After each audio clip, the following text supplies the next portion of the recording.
은혜 받으실 하나님 말씀은 마태복음 5장 38절로 41절까지 말씀이 되겠습니다.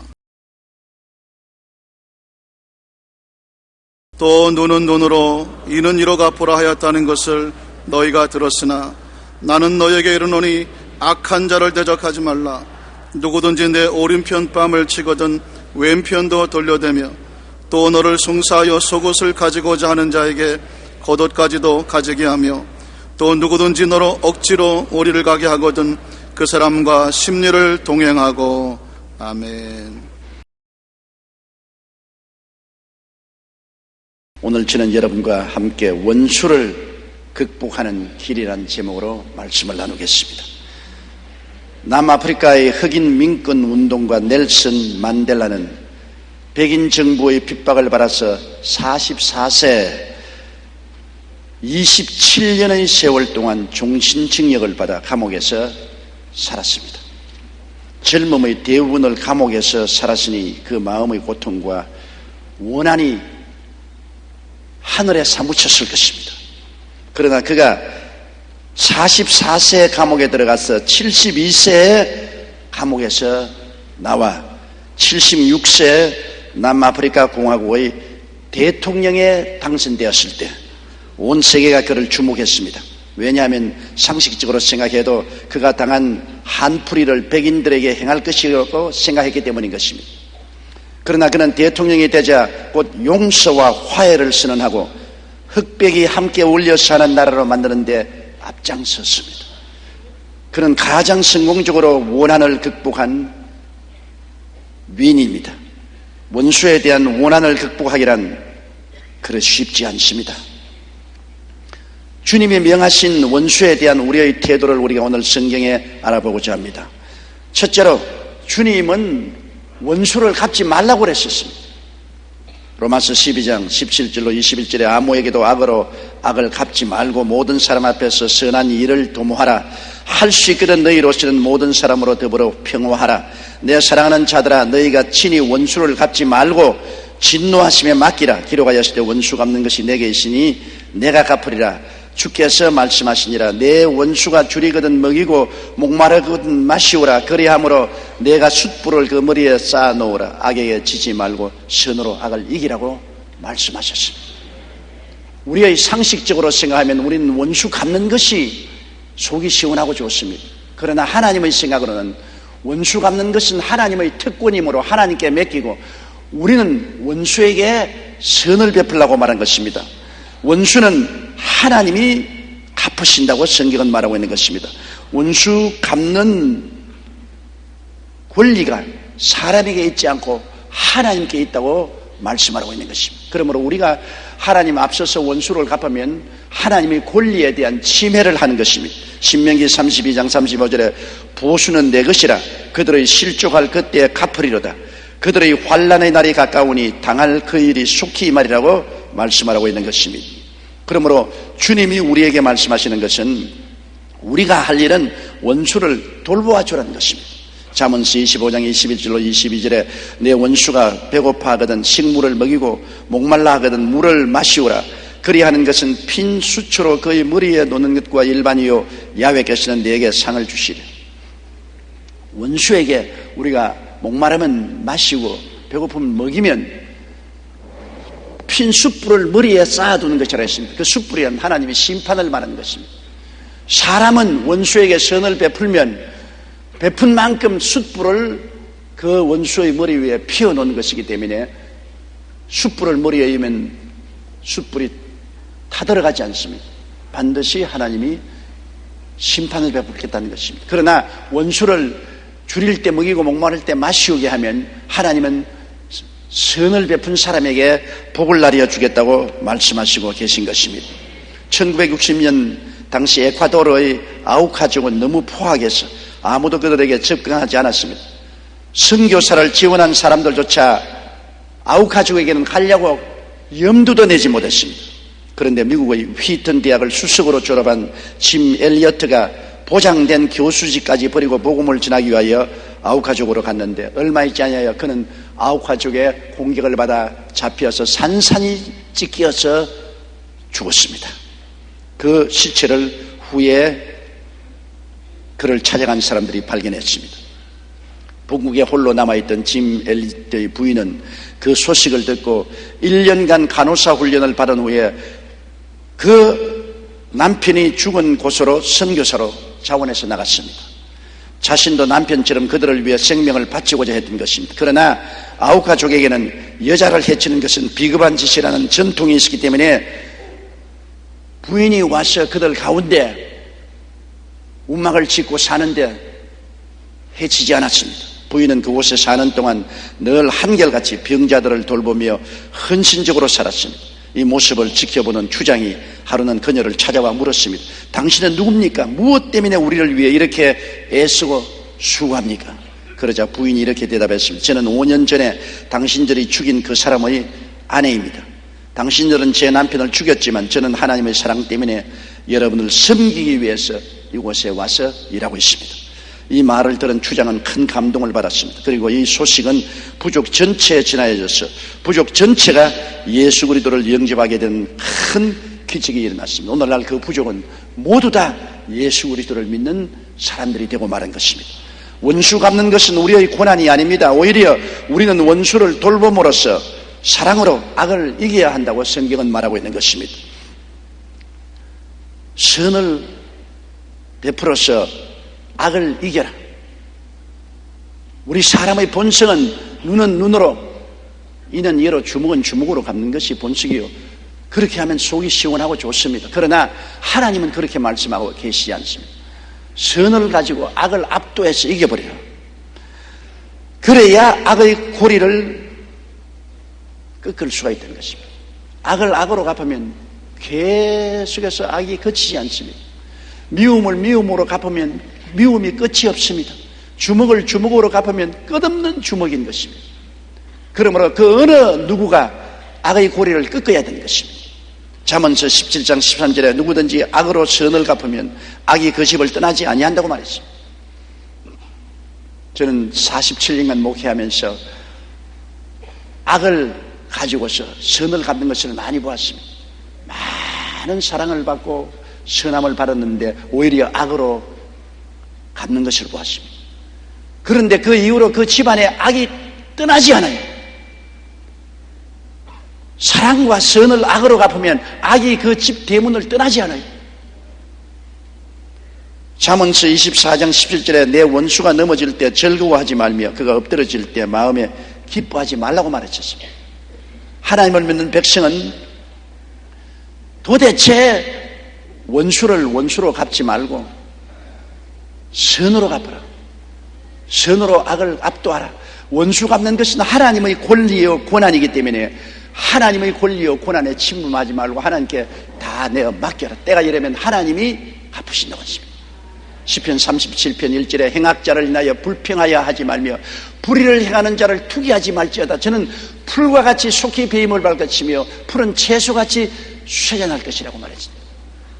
그런 일은 하나님이 하시지 우리 사람이 할 일이 아닌 것입니다. 사람은 하나님께 내어 맡기고 우리가 할 수 있는 선으로서 악을 이겨야 되는 것입니다. 중국의 유명한 복음 전도자였던 위치맨 리가 젊은 시절에 농사를 지으며 살았습니다. 하루는 그가 밤늦게까지 논에 물을 대놓고 다음날 아침에 나가보니 논에 물이 다 빠지고 없었습니다. 알아보니 아래 논 주인이 논두랑을 탁 잘라가지고서 자기 논에 대한 물을 다 뽑아가 버렸습니다. 그래서 다시 그 논두렁을 메꾸고 물을 채워놓는데 그 다음날 동안이 또 논두랑을 잘라서 물을 다 뽑아갔습니다.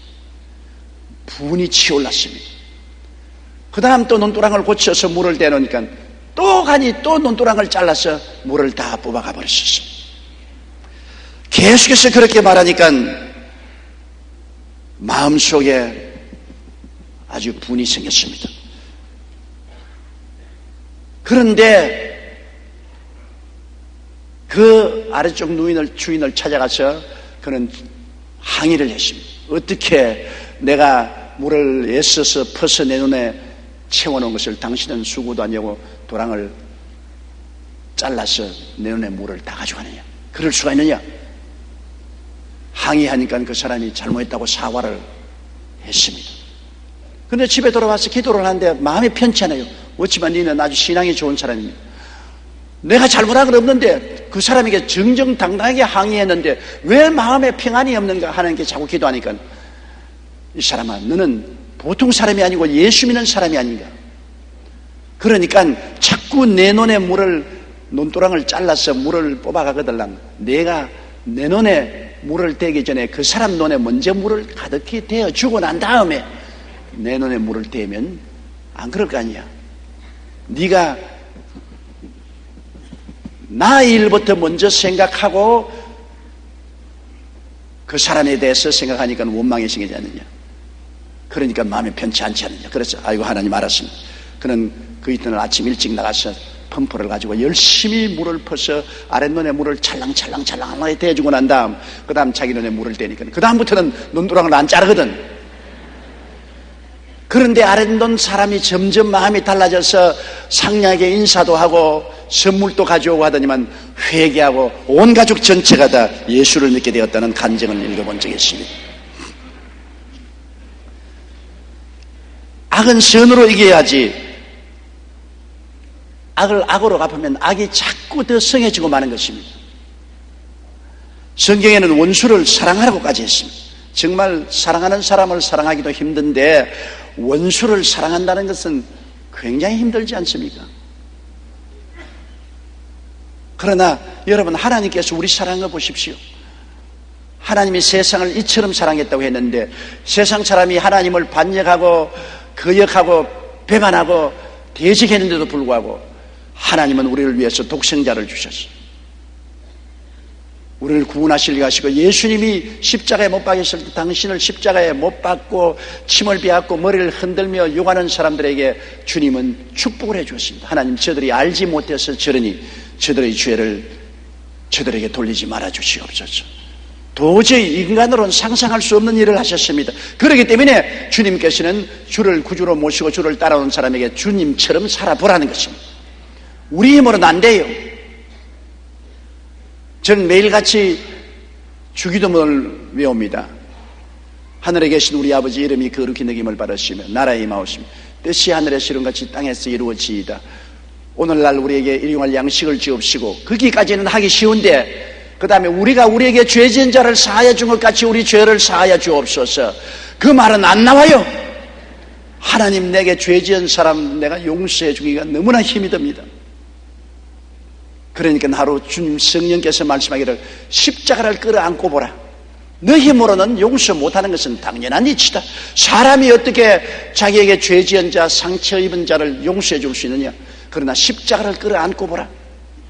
그래서 제가 십자가를 끌어안고 보니까 예수님의 십자가를 통하여 원수까지 용서해 주시고 나 같은 죄 많은 사람을 용서해 주었는데, 예수님 십자가를 끌어안고는 내 원수를 용서해 주지 아니할 수가 없어요. 십자가 끌어안지 않고는 어찌할 도리가 없는데, 십자가를 끌어안고는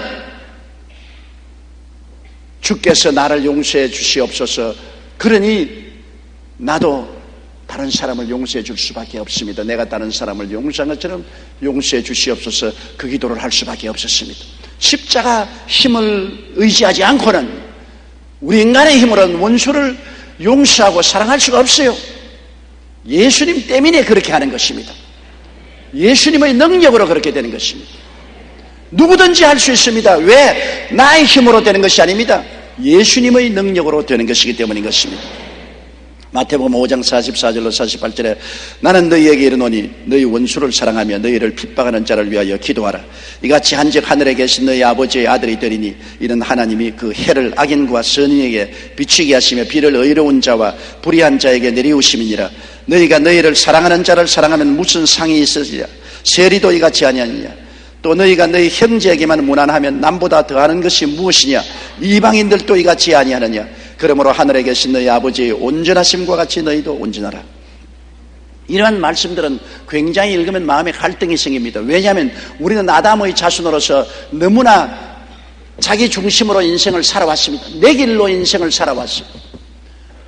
나는 내 갈 길로 가고 내 길로 가겠다고 하고 살아왔는데 예수를 믿고 난 다음에 주님은 너 길로 가지 말고 이제는 내 길로 오라고 말씀합니다.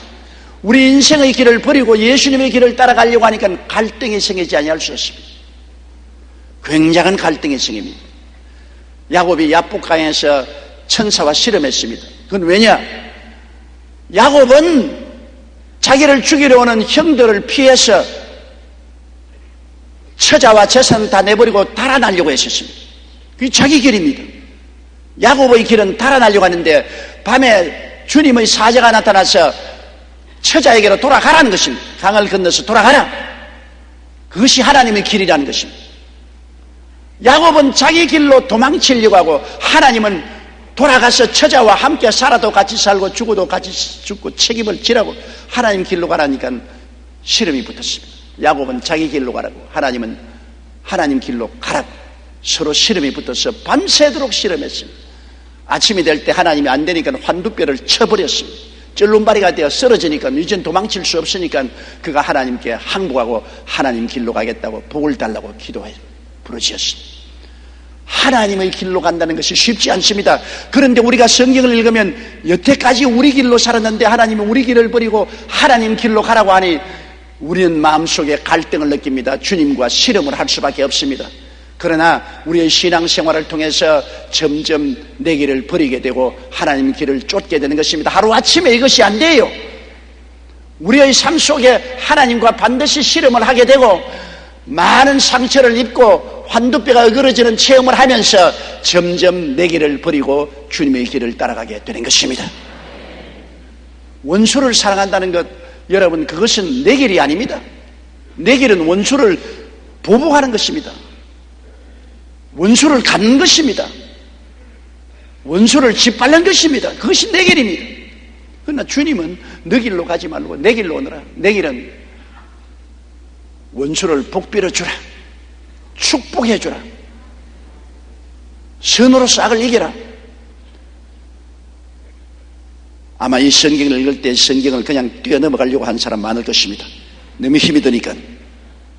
누가복음 6장 27절로 28절에 너희 원수를 사랑하며 너희를 미워하는 자를 선대하며 너희를 저주하는 자를 위하여 축복하며 너희를 모욕하는 자를 위하여 기도하라. 아이고, 하나님, 난 못해요. 난 예수는 믿어도 이건 못해요. 그것이 야복강에서 야곱이 하나님과 씨름하듯이 우리도 씨름해야 되는 것입니다. 못해요, 하나님. 그러나 성경은 기록된 그대로 있습니다. 이거 지워주십시오, 하나님. 이 성경 이 페이지는 없애버려 주십시오. 내 마음에 도저히 맞지 않습니다. 그래도 성경은 그대로 있어요. 그러면 내 앞에서 이 말씀을 물리쳐 주십시오. 성경은 물러가지 않습니다. 결국은 내가 물러가야 되고 내가 거꾸러져야 되고 내가 항복해야 되고 내가 깨어져야 되는 것입니다. 나의 길을 버리고 주의 길을 따라가는 이러한 역사가 일어나야 되는 것입니다. 왜 미국의 16대 대통령인 아브라함 링컨이 그렇게 위대했습니까? 아브라함 링컨은 좋은 신자로서 그는 초등학교도 못 나다온 사람이지만 주님을 잘 믿고 살아오는 과정에 많은 시련을 겪었습니다.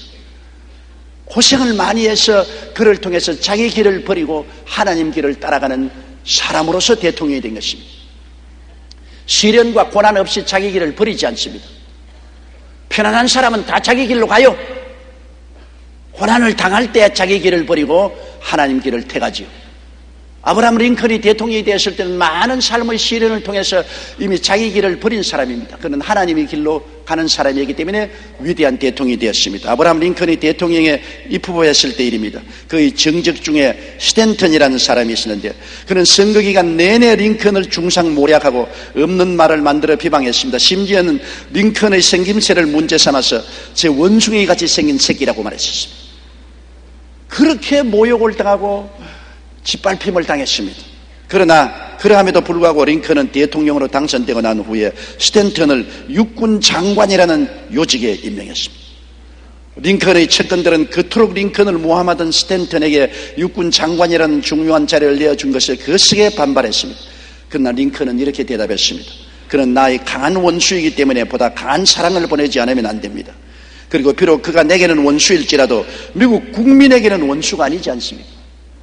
지금 남북 전쟁을 하고 있는데 우리가 필요한 사람은 스탠턴 같은 유능한 능력이 필요합니다. 나라와 민족을 위해서 개인적인 원수된 감정은 극복해야 됩니다.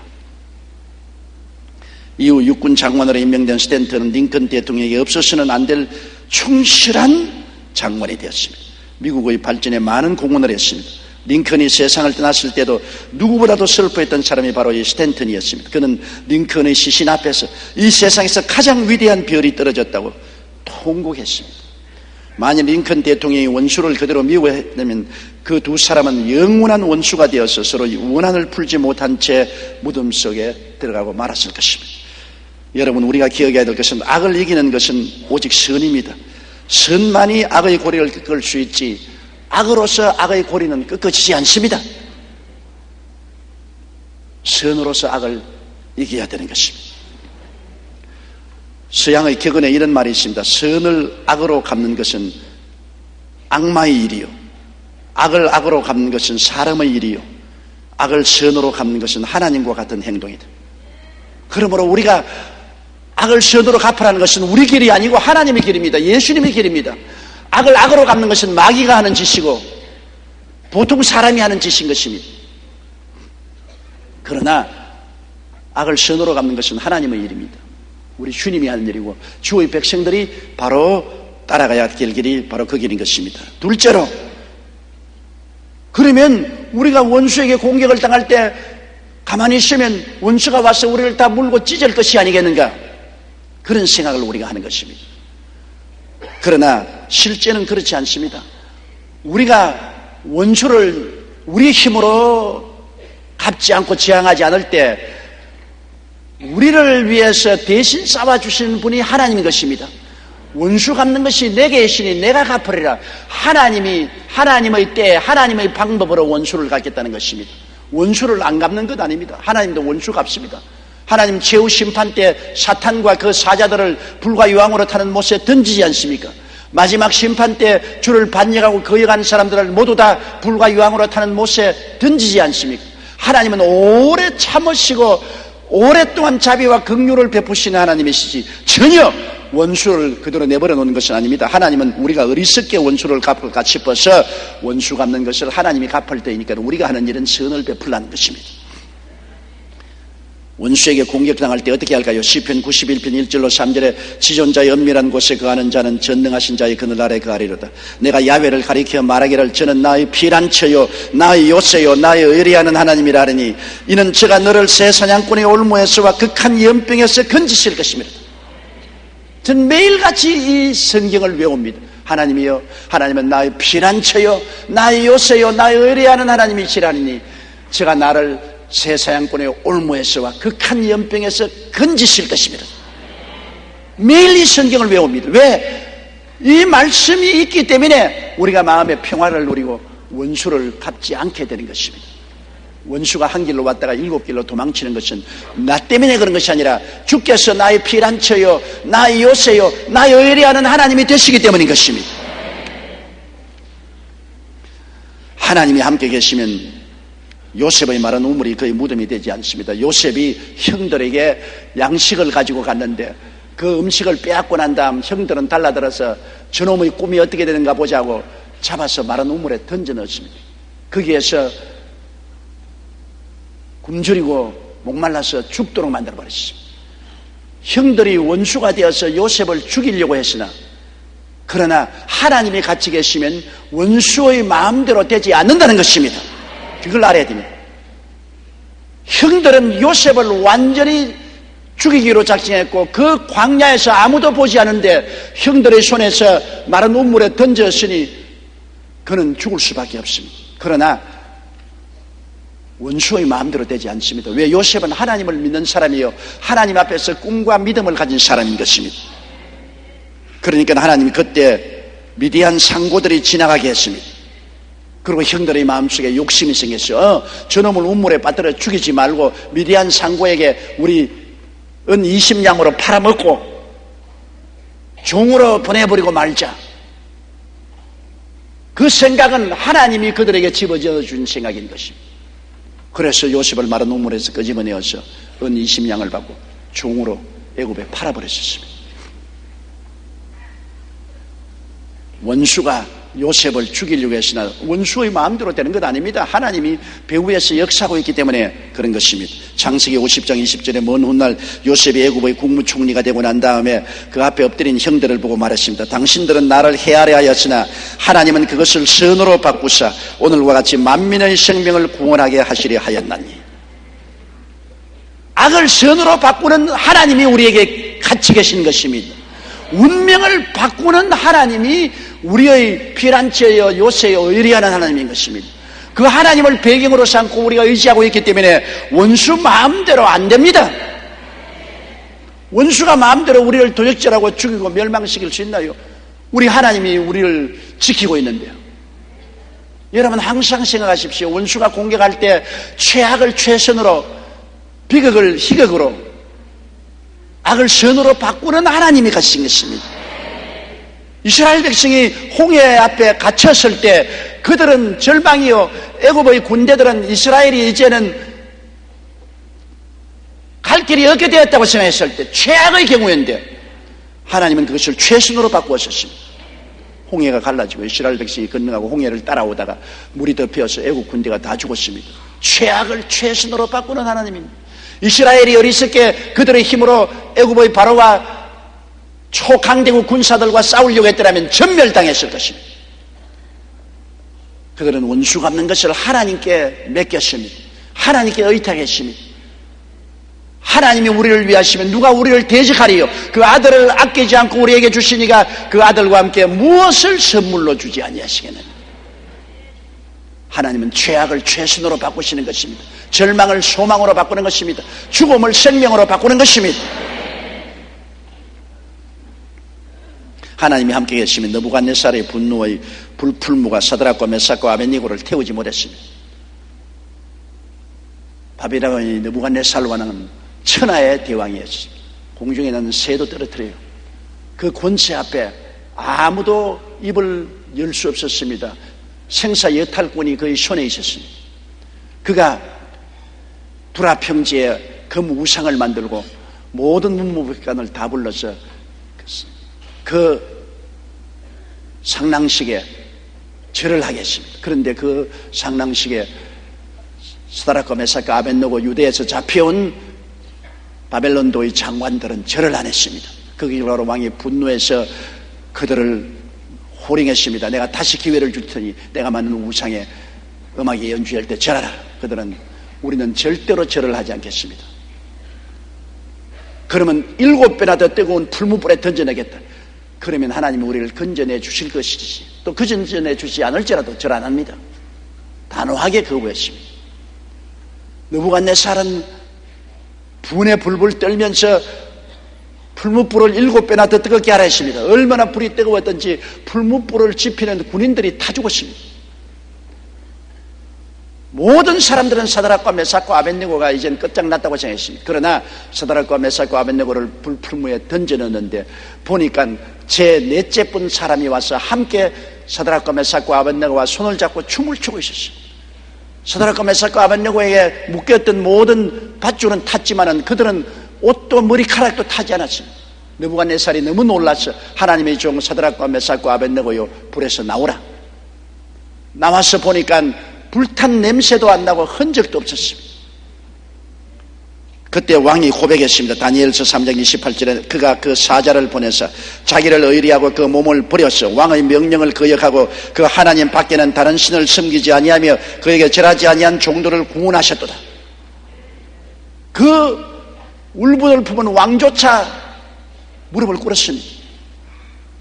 원수 갚는 것이 내게 있으니 내가 갚으리. 하나님 정말 멋있게 원수를 갚았는 것입니다. 느부갓네살 같은 포악한 왕도 하나님 앞에 무릎을 꿇고 만군의 하나님을 경배하게 된 것입니다. 우리는 바사왕 다리오 때 사자굴 속에 던져진 다니엘을 압니다. 다니엘은 국무총리였는데 그의 동료들이 시기해서 다니엘을 모함해가지고 사자굴에 던졌습니다. 다니엘은 죄 없이 사자굴 속에 들어갔었습니다. 그들은 다니엘을 굶주린 사자굴 속에 던져 넣었으니 다니엘은 살이 찢어지고 뼈가 으스러질 줄 알았습니다. 그러나 한밤이 지나고 난 다음 이른 새벽에 다리오 왕이 사자굴 앞에 와서 하나님의 종 다니엘아, 너희가 항상 승리던 하나님이 너를 지켜주었더냐, 그렇게 하니까 안에서 소리가 났습니다.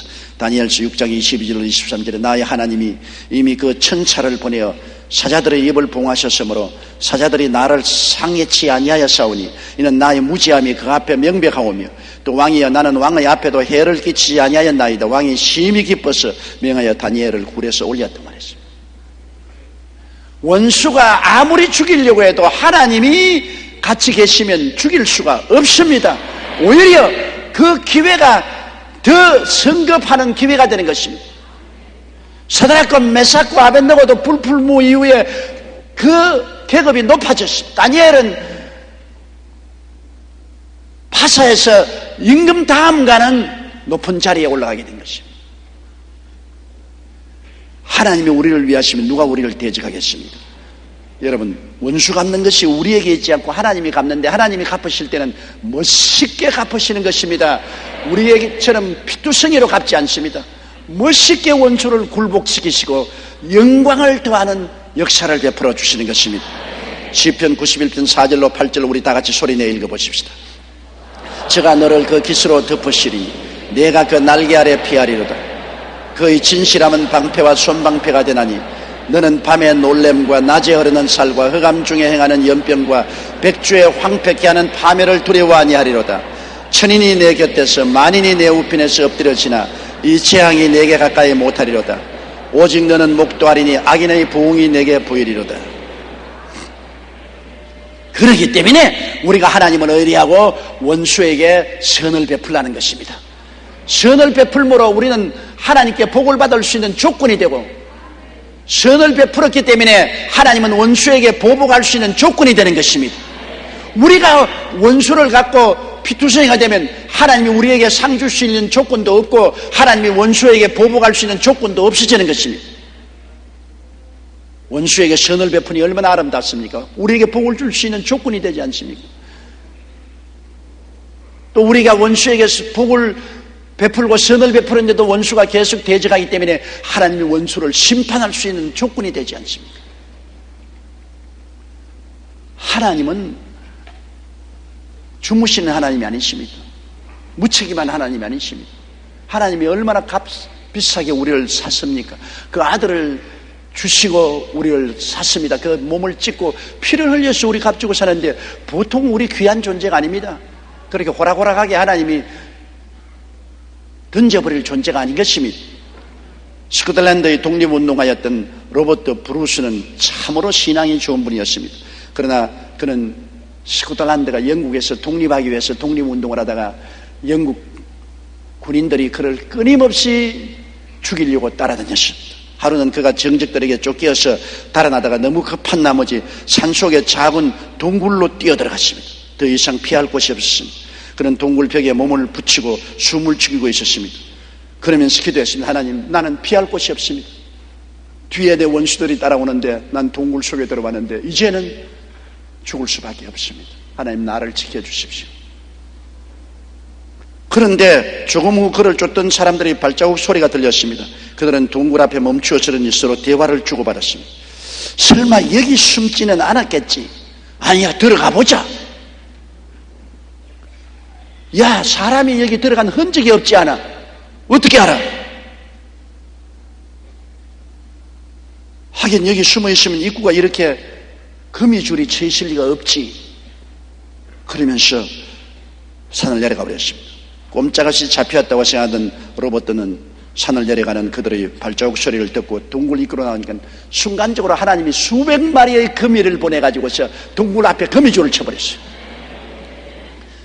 사람이 생각하는 것보다 하나님 생각이 다르지 않습니까? 들어갈 때 거미줄이 없었는데 수백 마리의 거미를 예비하신 하나님이 순식간에 거미줄을 동굴 입구에 쳐놓으니까 원수들이 와보니까 거미줄이 잔뜩 쳐있는데 거기에 숨을 리가 만무하지 않아요. 그래서 목숨을 건졌습니다. 하나님이 행하시는 기적은 이렇게 하시는 것입니다. 여러분, 성경에 하나님의 성문은 야훼 이레라고 하십니다. 야훼 이레는 하나님이 미리 아시는 거로 예비하시는 하나님인 것입니다. 하나님이 자기를 사랑하는 자를 위해서 예비해 놓은 모든 것은 눈으로 보지 못하고 귀로 듣지 못하고 마음으로도 생각지 못하였다 함과 같다고 말하는 것입니다. 우리 상상을 초월해서 야훼 이레 하나님은 미리 아시는 거로 미리 예비해 놓으신 것입니다. 그러므로 하나님을 의뢰하는 것이 군대를 의뢰하는 것보다도 낫고 마병을 의뢰하는 것보다 낫은 것입니다. 믿는 자들이 원수에게 공격을 당할 때 하나님께서는 신비한 방법으로 자녀를 보호하시는 것입니다. 그리고 셋째로 우리가 알아야 될 것은 원수가 오면 복이 굴러온다는 것입니다. 시편 23편 5절에 주께서 내 원수의 목전에서 내게 진수성찬을 베푸시고 기름으로 내 머리에 바르셨으니 내 잔이 넘치나이다. 자, 원수의 목전에서요. 원수가 없는 데는 상도 안 베풀어 주시오. 원수의 목전이라 그랬습니다. 원수가 눈 뜨고 뻔히 보는 앞에서 하나님이 무슨 상 주는 것 상이 아니고 진수성찬, 먹는 진수성찬을 차려주시고 기름으로 머리에 발라 잔이 넘치게 해주겠다. 그 원수가 오지 아니하면 밥상도 없어요. 원수가 오면은 밥상을 차리는 것입니다. 이스라엘 백성 보십시오. 바로가 보는 앞에서 광야에서 하나님이 밥상을 차렸습니다. 바로는 생각하기를 저들이 홍해수는 건넜지만은 광막한 광야에 들어갔으니 물도 없고 양식도 없고 살아갈 수 있는 환경이 되지 못하니 스스로 다 죽었다고 생각했습니다. 그러나 바로가 바라보는 그 앞에서 하나님은 광야에서 진수성찬 차렸습니다. 시편 105편 39절로 41절에 야훼께서 구름을 펴사 덮개를 담으시고, 낮에는 광야에서 너무나 뜨거우니까 구름을 펴사 덮개를 삼으시고, 밤에는 추우니까 불로서 밝히고 훈훈하게 해주시고, 그들이 구한즉 매출하기로 오게 하시며 또 하늘 양식으로 그들을 만족케 하셨도다. 반석을 가르신즉 물이 흘러나서 마른 땅에 강같이 흘렀다.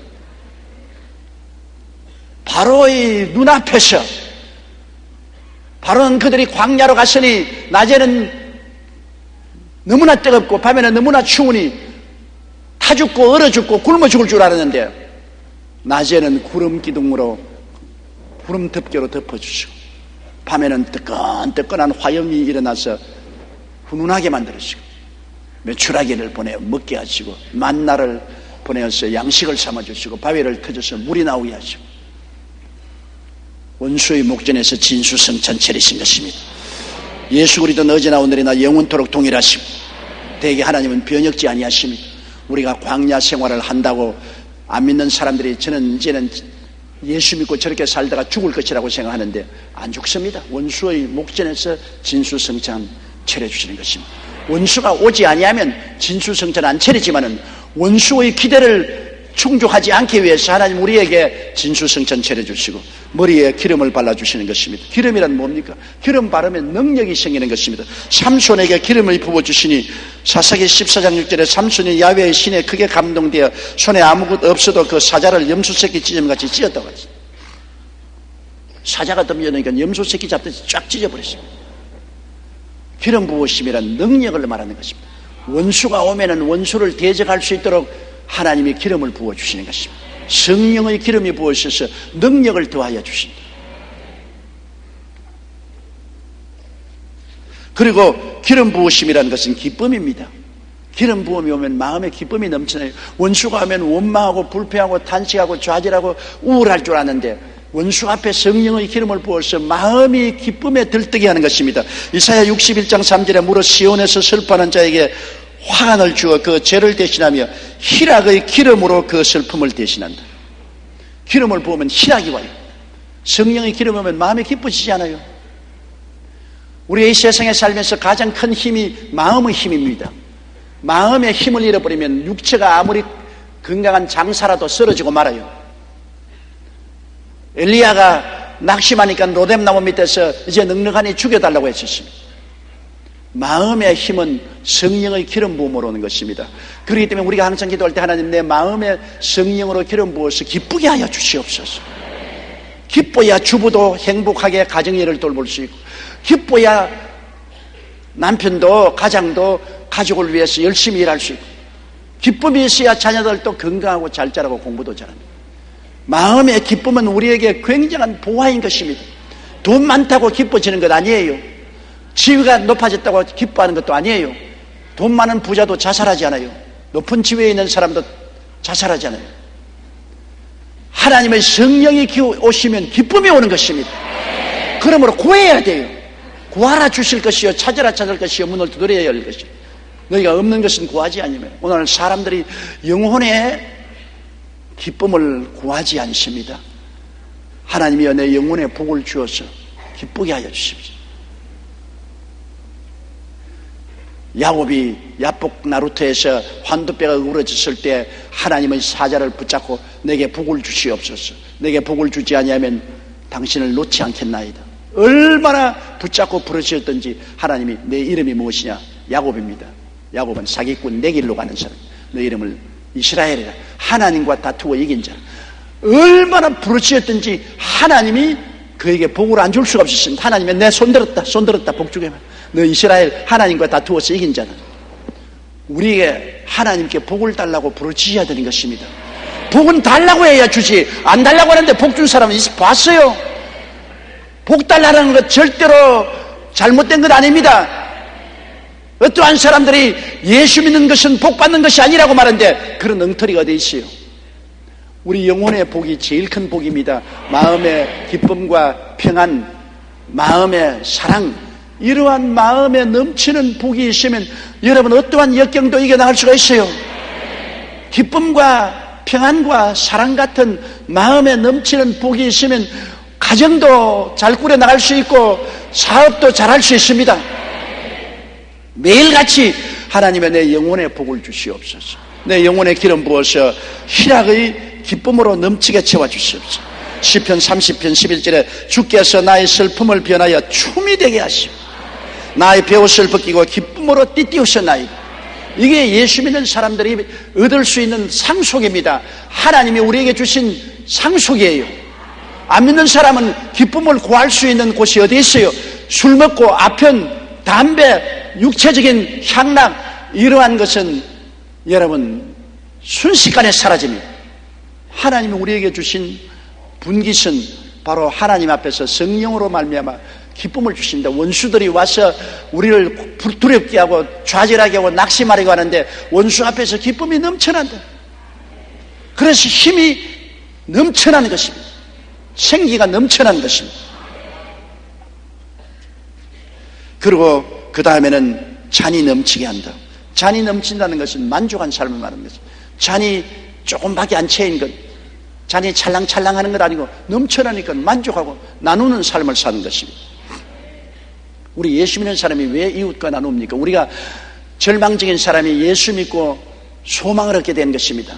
그리스도의 십자가의 보혈을 통하여 용서와 의와 영광으로 옷 입고 거룩함과 성령 충만으로 옷 입고 치료와 건강으로 옷 입고 아브라함의 축복과 형통으로 옷 입고 부활과 영생과 축복으로 옷 입고 나니 영혼이 잘되고 범사에 잘되고 강건한 축복을 받고 성공을 얻었으므로 이 잔이 넘침으로 이것을 이웃과 나누어야 된다는 것입니다. 벌벗고 굶주리고 소외되고 고통당하는 사람하고 우리가 잔이 넘치니까 나누는 것입니다. 이웃과 나누고 자연과도 나누는 것입니다. 우리 예수 믿는 사람이 나누는 삶을 살아가고 하는 것은 하나님이 우리에게 잔을 넘치게 해주심으로 나누어 줄 수가 있는 것입니다. 원수 앞에 하나님은 우리에게 잔이 넘치게 해주시는 것입니다. 시편 91편 16절에 내가 장수함으로 저를 만족해 하며 나의 구원으로 보이려 하시다. 잔이 넘치는 것은 만족한 삶인데 그 만족한 삶 중에 하나가 장수하게 해서 만족해 해주시고 시편 103편 5절에 좋은 것으로 내 소원을 만족해 하자 내 청춘으로 뚝수리같이 새롭게 하는 것. 좋은 것을 주어서 만족하게 하는 것입니다. 여러분 우리는 오랜 세월 동안 북한을 머리에 이고 살았습니다. 김일성과 김정일은 개를 이어서 우리를 도역질하고 죽이고 멸망시키려 했습니다. 우리 한국의 정치, 경제, 교육, 문화, 군사, 산업 모든 것이 북한과의 연결 속에서 이루어져 가고 있습니다. 어찌할 수 없이 우리의 삶 전체가 북한과 우리와의 관계 속에서 이루어져 가고 있는 것입니다. 북한을 어떻게 처리할 것이냐, 이 문제를 가지고 보수와 진보가 갈라지고 사회의 갈등을 가져오는 것입니다. 그러나 우리 예수 믿는 사람이 볼 때는 북한이 원수가 되어서 우리를 도적질하고 죽이고 멸망시키려고 노력을 했지만은 우리 한국에 5만 교회, 10만 주의 종, 1200만 성도가 있어 하나님의 백성들이 있기 때문에 주님이 그 백성들을 위해서 원수 앞에서 주님께서 진수성찬 차려준 것입니다. 우리가 뭐 잘난 거 있습니까? 정치를 잘했습니까? 우리가 사업을 잘했습니까? 그럼에도 불구하고 우리 한국에서 88 올림픽도 하고 세계 박람회도 하고 하나님이 축복을 해주셔서 우리의 국민 소득이 순식간에 10,000불이 넘게 되고 IMF 땅에도 그를 극복하고 나오게 되고 어떠한 시련도 극복하게 됩니다. 원수의 목전에서 하나님이 진수성찬 차리시고 기름으로 머리에 발라서 능력 있게 해서 세계 12대 무역 대국이 되고, 그리고 우리의 마음속에 기쁨을 넘치게 해주고 소망을 채워주신 이런 역사를 베풀어주고 만족함을 주신 것, 바로 하나님이 우리와 같이 계시기 때문에 그런 일이 생기는 것입니다. 하나님 없이 아무것도 안 돼요. 마태복음 5장 38절로 40절을 보면 또 눈은 눈으로 이는 이로 갚으라 하였다는 것을 너희가 들었으나 나는 너희에게 이르노니 악한 자를 대적하지 말라. 누구든지 내 오른편 뺨을 치거든 왼뺨도 돌려대며 또 너를 송사하여 속옷을 가지고자 하는 자에게는 겉옷까지 가지게 하며 또 누구든지 너로 억지로 오리를 가게 하거든 그 사람과 심리를 동의하고. 저는 오랫동안 이 말씀이 싫었어요. 이 성경 구절이 나오면 막 얼렁 뛰어넘어가는 것입니다. 이건 나하고 해당되는 것이 아니다. 이거는 성자들이나 주님이나 하실 일이지 나 같은 별 볼 일 없는 신자는 이거 못 견딘다. 그러나 늘 이 말씀이 마음속에 걸렸습니다. 늘 걸렸어요. 사람이 살아가는 동안에 크고 작은 원수와 안 부딪힐 수가 없습니다. 그럴 때마다 이 말씀이 마음에 거슬리는 것입니다. 눈은 눈으로 갚으면 좋고 이는 이로 갚으면 좋고 주먹은 주먹으로 갚으면 좋겠는데 주님은 악한 자를 대적지 말라. 오른뺨 뺨을 치거든 왼뺨도 돌려대고 송사에 속옷을 가지려거든 겉옷까지도 주고 송사를 거치고 억지로 오리를 가지하면 심리까지 가고 양보의 미덕을 살아. 그래서 저는 늘 말했습니다. 너무나 무력하고 패배주의 같은 이 말씀을 보고 주님 이런 패배주의를 어떻게 사는 것입니까? 이거는 완전히 패배주의고 인생을 무기력하게 사는 것 아닙니까? 이렇게는 못 살아요. 그러나 주님이 하신 말씀이 십자가에 달린 나를 보라. 얼마나 무기력하고 패배주의 같지 않느냐. 모든 원수들이 고함을 치고 박수를 치고 발을 구르고 손바닥을 치고 이제 우리 원수를 죽였대. 나는 하늘과 땅을 지은 하나님의 아들이라 하면서 십자가에 쭉 늘어져서 몸짓고 피 흘려 죽었대. 무기력하고 패배한 같지만은 사흘 만에 부활해서 만왕의 왕 만주의 주가 되고 말았다. 내 말 한마디에 하늘이 진동하고 땅이 흔들린다. 우리는 무기력한 것 같지만은 우리를 다시 생기로 넘치게 채워주시는 하나님이신 것입니다. 내가 오른뺨 뺨 치면 나도 왼뺨 뺨을 때리면 하나님 할 일이 없으시지 않아요. 나를 송사하여 속옷을 가지는 자에게 그도 움켜쥐고 속옷도 도로 빼앗고 오리를 가자면 심리를 안 가고 오리도 안 가겠다고 하면 하나님이 그곳에 개입할 곳이 없지 않아요. 우리가 오른뺨 맞고 왼뺨을 돌려대면 그땐 하나님이 할 말이 생기는 것입니다.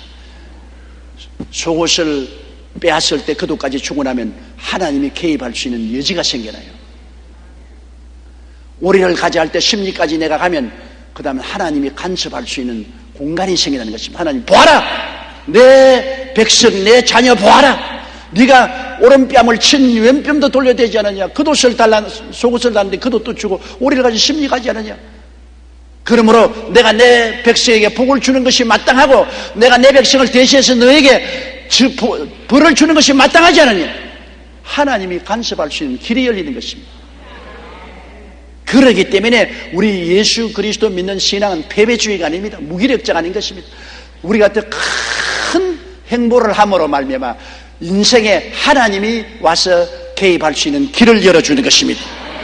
그러므로 깨닫고 보면 진정으로 원수를 극복하고 승리하며 사는 삶이 바로 이 길임을 알게 되는 것입니다. 내 길로 살 것이냐, 하나님의 길을 걸어갈 것이냐. 하나님의 길을 택하면 하나님이 같이 계시고 하나님이 간섭하시고 하나님이 손잡고 함께 행할 수 있는 하나님에게 공간을 마련해 드리는 것입니다. 그러므로 여러분, 스스로 원수를 갚지 말고 원수 갚는 것이 하나님께 있으니 하나님께 맡기고, 원수가 줄이거든 먹이고 목마르거든 마시고 헐벗으면 입혀주고 원수를 위해서 기도해주고 악을 선으로 갚는 여러분 되시기를 주의 이름으로 축원합니다. 우리 다 같이 고개 숙여 기도드리겠습니다. 전능하시고 거룩하신 아버지 하나님, 인생을 살아갈 동안에 사람의 길이 있고 하나님의 길이 있사옵니다. 우리는 다 사람의 길로 살도록 훈련되어 있고 그곳에 살아왔습니다. 그러나 예수님 오신 이후로부터 우리는 하나님의 길을 제시바람으로 마음의 갈등을 가지고 몸부림을 칩니다. 야곱처럼 실험을 합니다. 아버지, 사람의 길을 가고자 하는데 하나님은 하나님의 길을 가라고 하는 것입니다.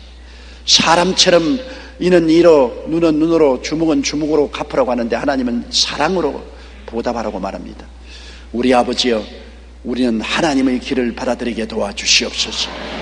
인간의 길, 사람의 길을 버리고 하나님의 길, 하나님의 생각을 받아들여서 하나님의 자녀답게 삶으로 하나님이 우리의 피난처요 요새요 의뢰하는 하나님이 되게 만들어 주시옵시고, 하나님이 우리를 위해서 싸우게 만들어 주옵소서.